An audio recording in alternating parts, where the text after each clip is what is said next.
ذات کا تعارف صفات سے ہوتا ہے، صفات سے ہوتا ہے۔ طارق جمیل ایک ڈاکٹر بھی ہے لاہور میں، وکیل بھی ہے، پروڈیوسر بھی ہے، ایک مولوی بھی ہے۔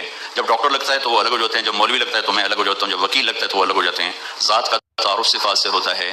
تو اللہ نے یہ کسٹم والوں کو، طارق جمیل کو اور 1 ارب انسان مسلمانوں کو کہا کہ رب العالمین، میں پالتا ہوں، میں پالتا ہوں۔ تمہیں ٹیسٹ کے لیے دکان پہ، فیکٹری پہ، غلے پر بٹھایا ہے، پالنے والا میں ہوں۔ اب جاؤ، میں دیکھوں گا کیا کرتے ہو۔ نماز پڑھنے میں کون سا امتحان ہے؟ 1 لوٹا پانی اور 15 منٹ ٹائم، لیکن سائن کرنے میں تو ہاتھ کانپتے ہیں کہ کروڑوں کے پیسے ادھر ادھر ہو سکتے ہیں۔ پالنے والا کون ہے؟ تو میں ہوں۔ پالنے والا تیرا رب ہے، یہ تو صرف سبب کے لیے جا رہا ہے۔ اس میں دھوکہ لگا تو رشوت کے دروازے کھلے، کھوٹ کے، جھوٹ کے، سود کے، ڈرگ، سارے دفتروں میں رشوت اور ظلم و ستم، یہ دروازے کیوں کھلے؟ یہ آپ جتنے قانون بنا لیں یہ دروازے بند نہیں ہو سکتے۔ صرف دل پہ دستک دے کر اسے بتا دیں کہ تیرا رب اللہ ہے، تو اللہ کی قسم یہ سب در خود ہی بند ہو